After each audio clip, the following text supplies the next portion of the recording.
Galera, finalmente chegou Sonic Prime no catálogo da Netflix. Cada ano que passa, né, Sonic tá ganhando mais e mais espaço, tá percebendo? Sonic tá crescendo, e tá vindo rápido, né?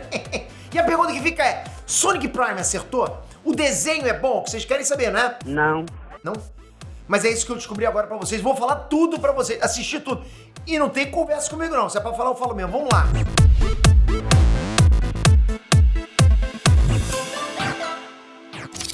Inextrante Peter aqui, rapidinho pra vocês. Plim, plim. Não, impossível esquecer essa música, né? Vocês perceberam que o Sonic tá numa subida absurda desde que o primeiro filme chegou? Não para de subir. Lançaram o filme, tem mais Sonic. Impressionante. Vocês lembram daquele Sonic antes do redesign, né? Aquela coisa do carreta furacão? Muita coisa rolou desde então. A Sonic já virou uma franquia extremamente bem vista nas telas do cinema.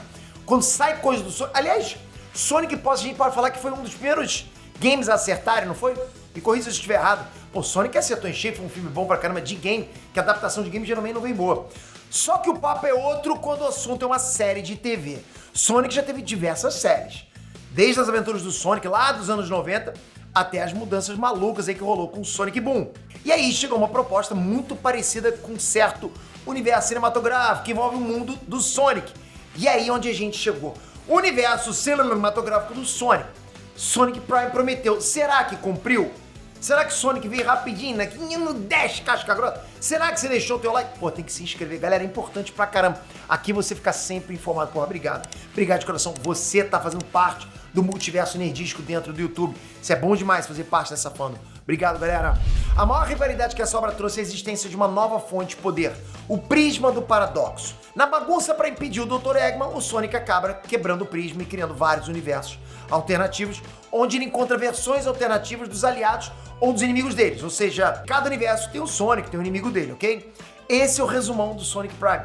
E eu sei que você tá pensando, caraca, você tá parecendo o CM. E só dá pra responder que sim, né? Lembra pra caramba mesmo, você acertou. Só que Sonic já faz essa coisa de universos alternativos, pô, já tem tempo, né, galera? Nos quadrinhos antigos, lá da arte, existiam personagens como o Scourge, a Fiona Fox, versões alternativas de outros personagens. Ou seja, Sonic Prime não tá copiando uma ideia dos universos cinematográficos, mas com certeza a fama da Marvel no cinema inspirou a criação dessa série. E também os quadrinhos da arte não pode dizer que também foram inspirados um pouquinho, né, pelos outros editores. Essa coisa de universo paralelo, universo alternativo, pô, é uma coisa grande, vem lá de trás também, e uma se inspirando no outro. Na verdade, já pensou, abre um portal, sai a tua mãe, de dentro do portal você fica com duas mães, vapo! É bacana isso. Caralho, a mãe do Renan! Mas enfim, tudo em Sonic Prime envolve esse multiverso que eu tô falando. E sinceramente, só o universo de New York City realmente me interessou. É um universo onde o foco é. E se o Sonic nunca tivesse existido, entende? Isso é legal. Existe um Tails que nunca foi salvo pelo Sonic e criou caudas mecânicas igual o Dr. Octopus. E a Rouge e o Knuckles são membros da resistência no combate contra o Eggman e todo o Conselho do Caos. E a Amy foi robotizada e é uma das, se não for a mais poderosa desse universo. Enquanto isso, os outros universos eu posso resumir como Mundo das Cavernas e o outro Mundo de Piratas. Eu vou dar crédito onde merece, porque cada um desses mundos dá um foco especial a alguns personagens. Por exemplo, né, em New York a gente vê mais o Tails, no Mundo das Cavernas é mais a Amy e no Mundo Pirata é mais o Knuckles. Eu curti que conseguiram acompanhar e dar algum foco nesses personagens de dimensões diferentes. É bom porque a gente nem fica 2 minutos com os personagens do universo original. Isso é bacana, eles vão diversificando, né? Mas ok, acho que já deu pra entender que a história tem pontos altos, que é justamente o começo, ok? Pontos altos. Só que eu admito que a coisa fica bem menos interessante quando a gente vai visitar outros mundos, ok? A questão da comédia, beleza, continua bacana. E a animação se mantém constante durante todos os episódios, a animação bacana. Mas a qualidade da história dá uma baixada. É inevitável. Eu falei sobre a animação ser constante, mas e aí? Ficou constante? Ficou constante o que é isso, Pedro? Ficou top? Tropeçaram, Pedro? Porque constante não tem a ver com qualidade, né? Galera, é impossível negar que essa é a melhor animação que já trouxeram pro Sonic em série de TV. Acima de Sonic X, Sonic Boom, ou até dos desenhos dos anos 90, né? Que era o Sonic Prime trouxe um Sonic que usa aquela velocidade supersônica, sabe? Que traz aquele traço único dos jogos. Até existem algumas referências, algumas cenas em 2D com sprites dos games antigos para retratar os flashbacks. Pô, é bacana. E é de longe a série que mais tem aquele feeling de Sonic. Não. Pô, é bom demais isso, né? Pô, acho que nunca vai esquecer essa música. E retrataram o personagem muito bem. ficando bom, hein? Muito, muito bem. James Bond. Não, Bond, James Bond. Tô ficando bom. Então tá! E eu tô dizendo isso, galera, da forma mais profissional possível. Porque eu não tô aqui pra fazer palhaçada, tô aqui pra falar sério com vocês. Eu gostei da animação da série e da forma que retrataram o Sonic. Mas em Sonic Prime, o Sonic é muito bobão. Fica bobão sim. Isso vem diretamente da faixa etária do show, tá mirando na criançada. Então faz sentido aparecer um Sonic mais infantil. Só que o problema é que o Sonic dos filmes já é infantil. E ele é bem melhor retratado lá. Essa coisa de infantil tem que tomar cuidado, né? Eu sempre lembro do Shazam. Percebeu que o Shazam é o único personagem de filme que é uma criança que, né, fica num corpo de adulto, e quando ele fica no corpo de adulto, ele fica mais idiota do que a própria criança, né?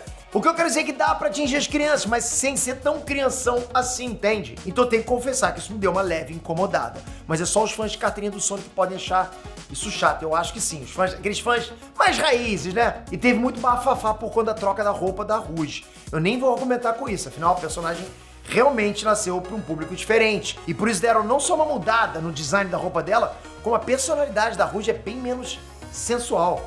Quem conhece sabe que a Rouge é aquela personagem que usa a beleza dela pra conseguir o que ela quer, né? É assim. E que não ajuda ninguém sem conseguir alguma coisa maior em troca. Pelo menos ela era mais assim na época mais famosa. Bom, os maiores destaques da série são, sem dúvida, o Sonic.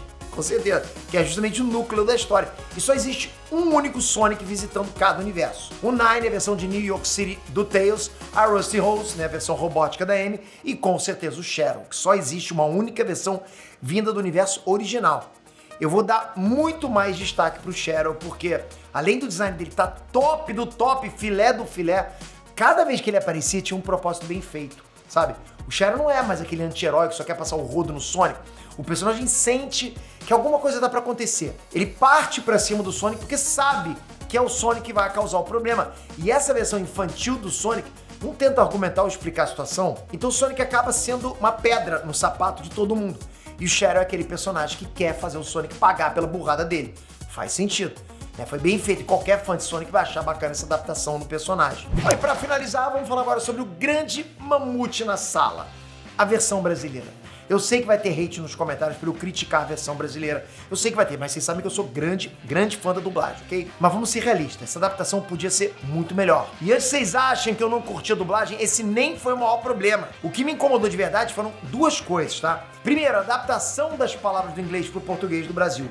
Porra, galera, traduziram o nome da Rusty Rose pra Rose Ferrugem. Identification is Rusty Rose. You're a robot! A minha identificação é Rose Ferrugem. Você é um robô. Traduzir nome é um problemão, né? Traduzir nome. Outros exemplos de problemas que eu e bastante gente teve foi deixarem a Esmeralda do Caos como Chaos Esmeralda. Faz sentido isso? E aí o controle do caos ficou Chaos Control. Chaos Emerald. Você tá aí. Chaos Control! Assim, não que eu fiquei, meu Deus, o PTC rasgou por causa disso. Não, isso não. Mas tinha necessidade disso. E muita gente que eu falei também ficou reclamando disso. Galera, tem cena onde eles falam rings ao invés de anéis, né? Que é a tradução, né? É a tradução literal de anel é ring. Pra que isso? Tem algumas inconsistências onde, numas partes, eu escutei os personagens dizendo anéis. Ou seja, tem carroceria angu. Tipo, não ficou legal. Eu admito que esse e outros problemas da mixagem da versão PTBR fizeram optar por assistir a versão original. Então assim, do episódio 2 pra frente, eu vi em inglês. E aí não tive mais problema. A versão original acertou na mosca em cada detalhe. Porra, galera, você sabe que eu sou fãzão da dublagem, mas precisava isso. A gente é fã, mas tem que puxar a orelha de vez em quando também, né? Eu li alguns artigos dizendo que a própria Netflix exigiu que a adaptação mudasse os nomes e não traduzisse outras coisas, ok? Eu não sei até onde isso é verdade, mas eu sei que pode ter acontecido. Só que é um fato que a mixagem ficou zoada. A voz dos personagens muda de volume, os efeitos sonoros ficam mais baixos, não aparecem na cena, tem horas que você não escuta, tem horas que a música tá muito alta. Eu posso fazer isso o dia inteiro. I could do this all day. Alguma coisa com certeza rolou. E nisso eu fiquei bolado porque a dublagem brasileira é sempre referência. Porra, eu conheço vários dubladores, pô, sou fã dos caras. Sempre falo bem das versões brasileiras assim, eu não consegui curtir a dublagem por conta desses problemas. E é difícil não reparar. E o fim da série veio com aquele continua. E é bem provável que Sonic Prime receba mais e mais continuações. Foi um projeto bem pensado, com uma animação excelente, passando uma adaptação muito fiel do Sonic que a gente conhece. Quem é fã vai curtir Sonic Prime.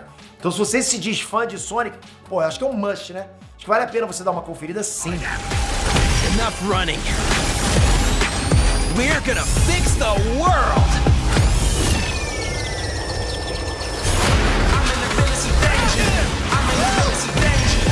Sonic. Shadow? Ah, Pedro tá recebendo de... Para com isso! Tô recebendo de ninguém. Comenta aqui embaixo se você curtiu, se você vai ver, tá hypado pra ver. Tô curioso. Você já viu o que você acha? Dá sua nota, diz o que você gostou, o que você não gostou. Vai ser interessante a gente bater essas críticas. Toca aqui agora, se inscreve no canal. Porra, galera, é importante pra caramba pra gente você se inscrever no canal. Faça isso, dá essa moral pra gente, pra você ficar informado. Mas tem que estar inscrito com o sininho, você sempre, eu te garanto, vai ficar informado. Valeu, galera, até a próxima. Fui!